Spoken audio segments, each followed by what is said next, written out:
एक सवाल है, अगर वो इंसान इतना ही परफेक्ट था तुम्हारे लिए, तो उसके चले जाने के बाद तुम्हारी सेल्फ रिस्पेक्ट क्यों खत्म हो गई? सो कहीं सच ये तो नहीं कि तुम प्यार में नहीं थे, तुम्हारी बॉडी में सिर्फ डोपामाइन का लेवल जो था, वो हाई था। नमस्कार दोस्तों। आज हम फिर से एक हार्मोन के बारे में बात करेंगे और आज का जो हमारा हार्मोन हीरो है, दैट इज डोपामाइन। डोपामाइन एक ऐसा हार्मोन है जो प्यार को एडिक्शन में, इमोशन को ऑब्सेशन में और इंसान को कमजोर बना देता है। हाँ जी। पिछली वीडियो में हमने बात करी थी ऑक्सीटोसिन के बारे में, जो कि बॉन्डिंग और अटैचमेंट के बारे में अपने फंक्शंस बताता था। और आज के वीडियो जो है हमारी, आज की वीडियो में हम बात करेंगे डोपामाइन के बारे में। डोपामाइन हमारी बॉडी में ऐसा क्या करता है जिसकी वजह से हमारी जो अटैचमेंट है वो कंट्रोल में कन्वर्ट हो जाती है। सो डोपामाइन एक्चुअली है क्या? देखो, जैसा कि मैंने आपको बताया कि डोपामाइन एक तरीके का हार्मोन है और आज का जो हमारा हीरो हार्मोन है दैट इज डोपामाइन।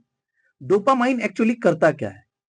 डोपामाइन आपको खुशी देता है। डोपामाइन एक तरीके का हैप्पी हार्मोन तो है कहने के लिए, लेकिन ये हमारी बॉडी को तब मिलता है जब हमारा कोई काम जब हम करते हैं जिसके लिए हमारी बॉडी हमें रिवॉर्ड देती है। यानी कि क्रेविंग्स, और चाहिए और चाहिए और एक तरीके से लत लगना ही डोपामाइन है। यानी कि जब आप स्क्रॉल करते हो रील्स को, सबसे बेसिक अगर मैं बात करूं, तो आपकी बॉडी को डोपामाइन मिलता है। जब बॉडी को डोपामाइन मिलता है तो उसका लेवल बढ़ता है और कब 4 मिनट 4 घंटे में बदल जाता है आपको भी पता नहीं चलता। तो ये जो क्रेविंग है, ये क्रेविंग ही डोपामाइन की वजह से है।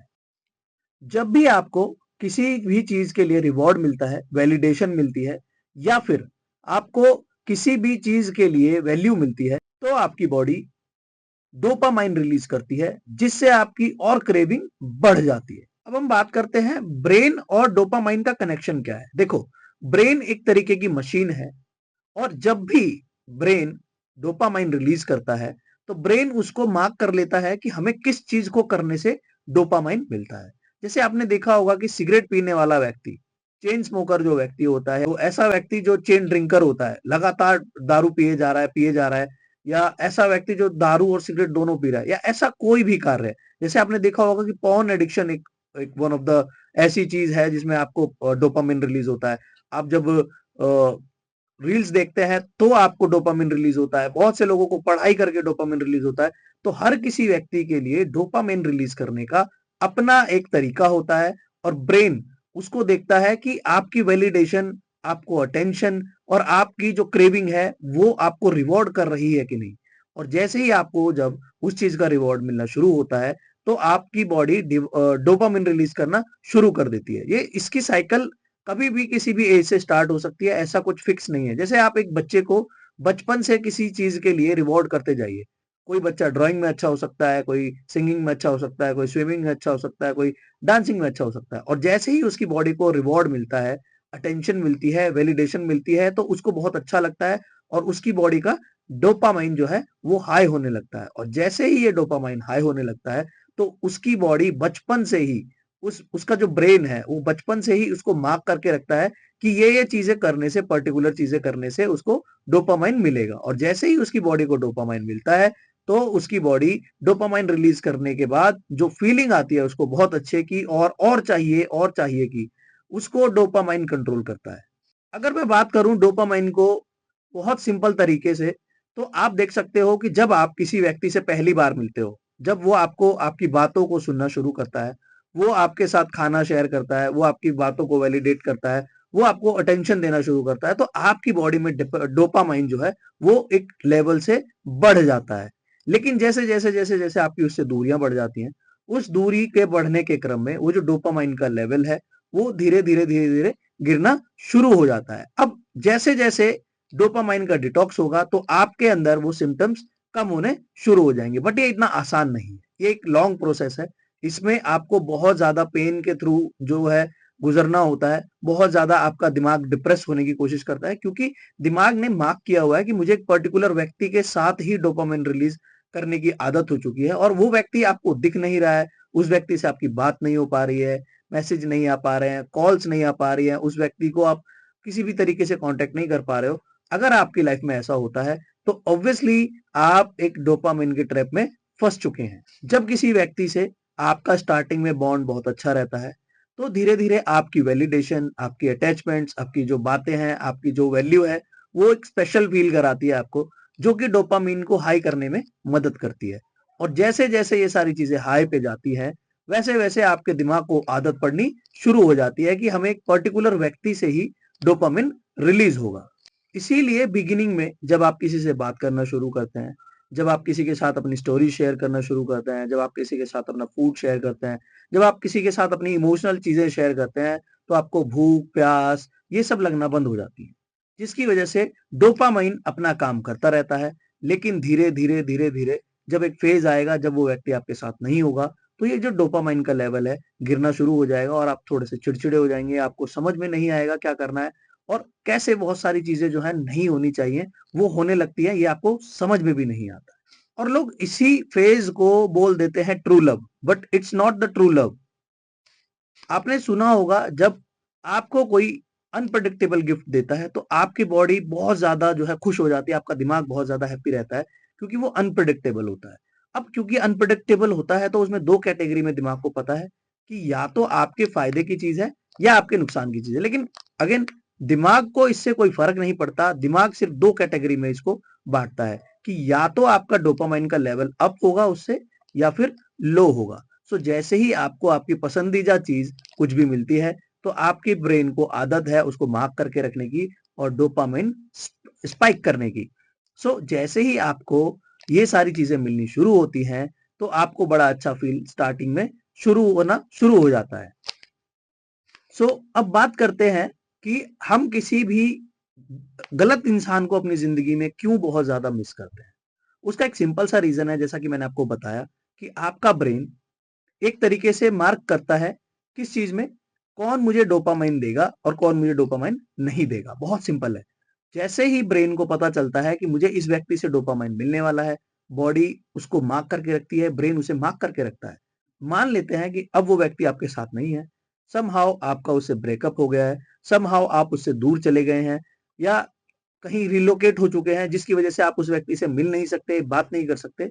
तो कभी भी ऐसी अगर सिचुएशन आती है तो आपका ब्रेन वापस से उस चीज को रिवायर करने की कोशिश करता है, उस व्यक्ति को मिस करता है।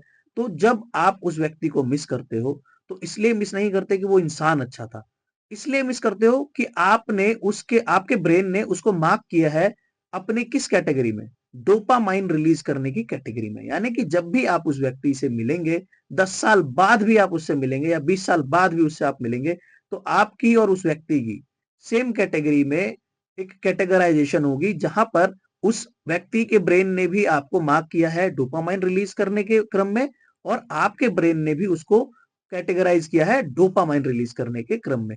तो आपने अक्सर देखा होगा कि कुछ दोस्त होते हैं, कुछ ऐसे रिलेशनशिप्स होते हैं या फिर कुछ ऐसे रिलेटिव्स होते हैं जिनसे आप बहुत दिनों बाद भी मिलते हो। कोई टीचर हो सकता है, कोई स्कूल का फ्रेंड हो सकता है या ऐसा कोई भी व्यक्ति जिससे आप बहुत दिनों बाद भी मिलते हो तो आपको बहुत खुशी होती है। तो उसका सिंपल सा रीजन है कि आपके ब्रेन ने कैटेगराइजेशन किया था कि कौन मुझे डोपामाइन देगा और ब्रेन को वो मरते दम तक याद रहता है। बट हाँ, क्योंकि आप उस व्यक्ति से दूर हो चुके हैं, ब्रेकअप जैसी सिचुएशन हो चुकी है या ऐसी कोई सिचुएशन हो चुकी है कि अब आपको पता है कि अब पॉसिबल नहीं है कि शायद मैं उससे कभी मिलूं या ना मिलूं, तो ब्रेन को धीरे धीरे धीरे धीरे हम क्या करते हैं, उस एडिक्शन से बाहर की तरफ लेके आते हैं। इस सिचुएशन को बोलते हैं डोपामिन डिटॉक्स।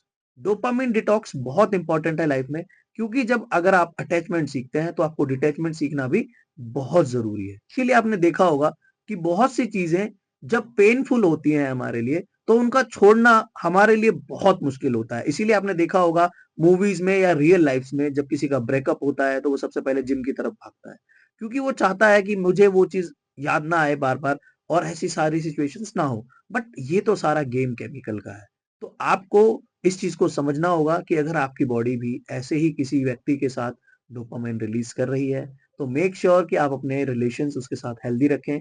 मेक श्योर कि आप अपने डोपामिन का लेवल बहुत ज्यादा स्पाइक ना करें और बहुत ज्यादा लो भी ना होने दें, क्योंकि इसका एक कॉन्सिक्वेंस ये भी है कि आप लॉन्ग टर्म के लिए सरवाइव नहीं कर पाएंगे, क्योंकि डिप्रेशन जैसी स्थिति एंशियसनेस जैसी स्थिति, एंजाइटी जैसी स्थिति और क्लॉस्ट्रोफोबिया या और भी बहुत सारी चीजें होती हैं जिनसे आपको सामना करना पड़ सकता है। तो असल में आप जिस व्यक्ति के लिए रो रहे हैं, वो व्यक्ति सिर्फ एक फीलिंग थी। असल में आप जिस व्यक्ति को मिस कर रहे हैं, वो व्यक्ति सिर्फ एक फीलिंग और एक केमिकल का गेम था, जिसकी वजह से आप उसको मिस कर रहे हैं। सो इसकी वजह से आपको एंजाइटी, आपको और भी बहुत सारी प्रॉब्लम्स फेस करनी पड़ती हैं। This is the harsh truth.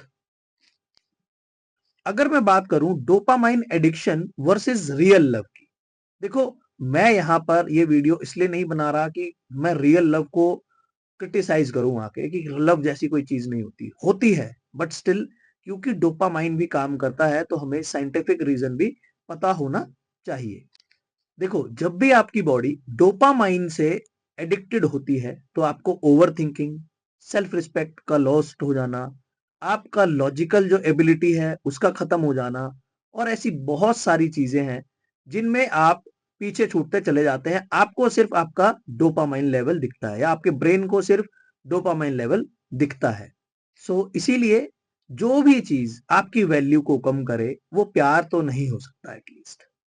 So make sure कि आपके पास भी आपका कोई असली चाहने वाला हो, रियल लव हो, लव्ड वन जो आपकी हमेशा रिस्पेक्ट करे, जो आपको हमेशा सेल्फ ग्रोथ के लिए मोटिवेट करे, जहां पे पीस हो, जहां पे स्टेबिलिटी हो और जहां पे ग्रोथ हो। अगर आपके पास आपके पार्टनर के साथ, आपके फैमिली के साथ, आपके रिलेटिव्स के साथ ये सारी चीजें आप मेंटेन कर पा रहे हैं, so that is the real love. अगर आप में से कोई भी व्यक्ति इस डोपामाइन के ट्रैप में फंस गया है तो मैं आपसे इतना ही कहना चाहूंगा, डोपामाइन को डिटॉक्स करना बहुत इजी है।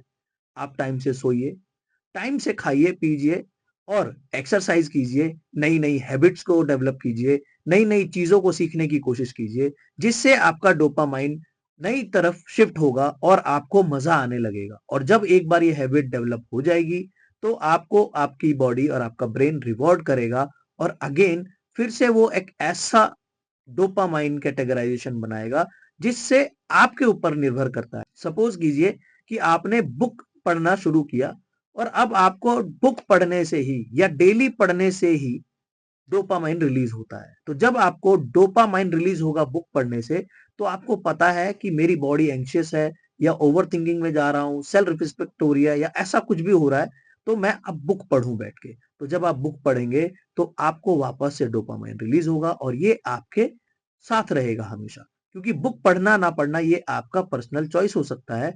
इस वजह से डोपामाइन का कंट्रोल भी आपके हाथ में रहेगा, ना कि किसी अनदर पर्सन के हाथ में। सो आई होप सो कि आपको समझ में आया होगा। मिलता हूं अपनी नेक्स्ट वीडियो में जिसमें मैं बात करने वाला हूं सेरोटोनिन के बारे में, जो कि एंजाइटी और ओवर थिंकिंग को कंट्रोल करता है।